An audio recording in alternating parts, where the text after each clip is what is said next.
मुझे प्रारंभिक शिक्षा मांग संख्या 20, माध्यमिक शिक्षा मांग संख्या 21 एवं उच्च शिक्षा मांग संख्या 22 पे बोलने का अवसर प्रदान किया, उसके लिए धन्यवाद। शिक्षा का महत्व हम सब समझते हैं और हम जानते हैं कि शिक्षा हमें मानसिक एवं शारीरिक रूप से मजबूत करता है और ज़िंदगी की जो चुनौतियां हैं उसका सामना करने के लिए हमें दृढ़ संकल्पित भी करता है। राजस्थान में आज का शिक्षा का दृश्य बिन पहिए वाली गाड़ी जैसा है। हमें सब विद्यालयों में बुलाया जाता है, भले ही उनके वार्षिक उत्सव के लिए हो या कोई और कार्यक्रम के लिए हो। मूल रूप से वो विद्यालय के प्रिंसिपल टीचर्स हमें ये दिखाना चाहते हैं कि उनकी विद्यालय की स्थिति क्या है, और हम सब ने देखा है कि क्या हाल है हर विद्यालय के। निर्माण के लिए राशि आप लोग पॉलिसी में रखते हैं, मरम्मत कार्य के लिए कोई राशि नहीं देते या बहुत ही कम राशि रखते हैं। शुद्ध पेयजल की व्यवस्था कई स्कूलों में नहीं है। एक न्यूज़पेपर रिपोर्ट में आया है कि स्कूलों में नल से जल में झारखंड, राजस्थान, उड़ीसा व मेघालय पीछे। राजस्थान का नाम इसमें लिखा हुआ है। ये बहुत शर्म की बात है। क्या हमारे बच्चे शुद्ध पेयजल भी नहीं पी सकते क्या जब वो पढ़ने जाते हैं? इसी के साथ अगर हम देखें तो मैंने एक अतारांकित प्रश्न लगाया था, जिसका उसमें जवाब आपने दिया कि भवनों को सुरक्षित स्थिति जानने हेतु कोई सर्वे नहीं की जाती है। क्यों? क्या हम कोई हादसा के लिए वेट कर रहे हैं कि कोई ऐसा हादसा होगा, फिर हम सब दौड़ के जाएंगे, मीडिया आएगा और फिर हम वहाँ मुआवजा देंगे? क्यों नहीं हम पहले से ही एक सर्वे करें और देखें कि कौन सी स्कूल की क्या स्थिति है, ताकि कोई आगे हादसा ना हो, और जो ज़्यादा जर्जर अवस्था में हैं उनके लिए कुछ राशि अलग से स्वीकृत करा के उनकी मरम्मत करें। इतना पैसा खर्च होता है, परंतु किससे छुपी है सरकारी स्कूलों की जो बदहाली है। मैं मांग रखती हूँ कि आप मरम्मत के लिए ज़्यादा से ज़्यादा पैसा दें ताकि हमारे बच्चे सुरक्षित रहें। मैं ज़्यादा नहीं बोलना चाहती, सीधे मैं अपने क्षेत्र की मांगों पे आती हूँ। तो क्रमोन्नत करने के लिए मैं आपसे मांग रखती हूँ कि सभी 5वीं तक के स्कूल को 8वीं तक एवं 8वीं तक की स्कूलों को 10वीं तक और 10वीं तक की स्कूलों को 12वीं तक क्रमोन्नत की जाए। एक और आपने इसमें प्रावधान रखा है कि 8वीं में अगर पर्याप्त बच्चे नहीं हैं तो आप उनको क्रमोन्नत नहीं करेंगे। इसमें ये एक समस्या आती है, जो पिछड़े क्षेत्र हैं, जो बहुत ही दूर हैं, वहाँ जो बच्चे पढ़ते हैं, ख़ास तौर की बच्चियाँ, वहाँ पर्याप्त मात्रा में न होने से आप उस स्कूल को क्रमोन्नत नहीं करते हैं।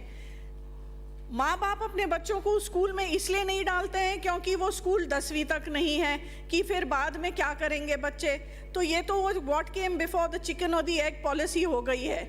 तो मेरा एक ये रिक्वेस्ट है कि आप इसमें भले ही 2-4 बच्चों की कमी हो तो इसको ध्यान में रखते हुए आप इनको भी क्रमोन्नत करें। एक और स्कूल है मेरे रायपुरा में, जो 1950 में चालू की गई थी, तब वो सिर्फ 5वीं तक था। फिर 1978 में उसको 8वीं तक करा गया, परंतु आज तक वो 1978 से आज तक वो 8वीं तक ही चल रही है। इसके लिए भी आप विशेष ध्यान दें और इसको क्रमोन्नत करने की कृपा करें। विषय की बात करें तो मैं मांग रखती हूँ कि राजकीय उच्च माध्यमिक विद्यालय रायपुरा में साइंस विषय की मांग है। राजकीय उच्च माध्यमिक विद्यालय DCM में साइंस एवं मैथ्स के विषय की मांग है। राजकीय उच्च माध्यमिक विद्यालय चंद्रेसल में राजनीतिक विज्ञान एवं अंग्रेजी साहित्य की मांग है। राजकीय उच्च माध्यमिक विद्यालय रंगपुर में भूगोल विषय एवं अर्जुनपुरा विद्यालय में एग्रीकल्चर विषय, और ऐसे ही ताथेड़ के राजकीय उच्च माध्यमिक विद्यालय में एग्रीकल्चर विषय की मांग रखती हूँ। यूनिफॉर्म के लिए आपने स्कूलों में 200 रुपये तय करे हैं। मुझे नहीं लगता है कि कोई भी यूनिफॉर्म 200 रुपये में सिलाई कर सकता है। मैं ये मांग रखती हूँ कि आप इसकी राशि बढ़ाकर कम से कम 1000 रुपये प्रदान करें ताकि ये यूनिफॉर्म बच्चों के लिए सिलाई हो सके। कोरोना के समय हमने देखा कि आपने ऑनलाइन पढ़ाई कराई, कई बच्चे ऑनलाइन पढ़ाई नहीं कर पाए और वो पढ़ाई में पिछड़ गए। मैं आपसे ये पूछना चाहती हूँ कि जो बच्चे पढ़ाई से वंचित रह गए या पिछड़ गए, उनके लिए क्या आप कोई स्पेशल व्यवस्था या असिस्टेंस रखना चाहते हैं ताकि वो वापस अपने उन दूसरे साथियों के लेवल पे आ सके? तो या तो स्पेशल क्लास या ट्यूशन उनके लिए ऐसी कोई व्यवस्था आपने उसका प्रावधान किया है? नहीं, और नहीं तो मेरा आपसे निवेदन है कि आप उनको ये मदद दें। मेरे पहले कई वक्ताओं ने ये महात्मा गांधी अंग्रेजी माध्यम स्कूल के बारे में बात करी है। फलोदी से आए एमएलए साहब ने भी इसका जिक्र करा कि कई बच्चियां, उनके माँ बाप ने उनको बालिका विद्यालय में एडमिशन दिलवाया क्योंकि वो नहीं चाहते थे कि वो कोएड में पढ़े। मैं मानती हूँ कि अंग्रेज़ी पढ़ाना बहुत अच्छी बात है और जो आज की ज़रूरत है उसके लिए अंग्रेज़ी का महत्व है, परंतु बहुत मुश्किल से गांव में माँ बाप अपने बच्चियों को बाहर निकाल के उनकी पढ़ाई करने के लिए परमिशन देते हैं। वो नहीं चाहते कि उनकी बेटियां बॉय स्कूल में जाएं।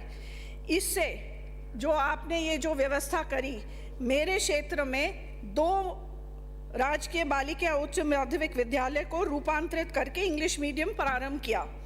मेरी मांग है कि आप इनको 2 पारियां में चला के, ताकि वो इंग्लिश मीडियम के जो बच्चे पढ़ना चाहते हैं इंग्लिश मीडियम में वो भी पढ़ सके, और जो बच्चियां या उनके माँ बाप उनको कोएड में नहीं पढ़ाना चाहते हैं, उनकी पढ़ाई में कोई रोक और बाधा न आए और वो भी अपनी पढ़ाई पूरी कर सके। अंग्रेजी की बात करते हैं तो जब मैं कई स्कूल में गई हूँ तो जो इंग्लिश टीचर है उनसे ही इंग्लिश ढंग से नहीं बोला जा रहा।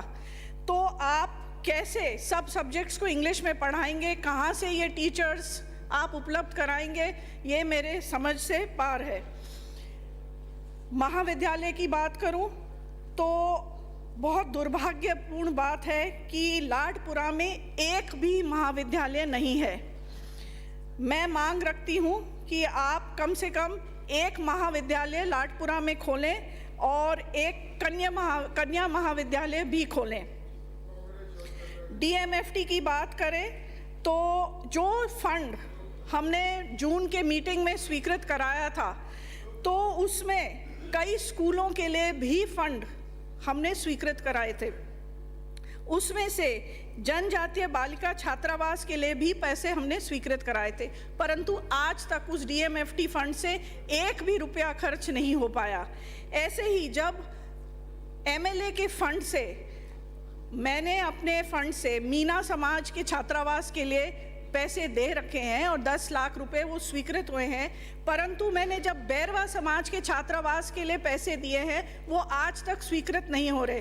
तो मेरी मांग है कि आप ये एमएलए फंड का भी, जहां ये जनजाति क्षेत्र हो या एससी के बच्चे पढ़ना चाहती हो, उनके लिए एक अलग से स्पेशल प्रावधान करें ताकि हम हमारा फंड इन बच्चियों को पढ़ाई करने में मदद कर सके और इनके पढ़ाई में कोई बाधा ना आए।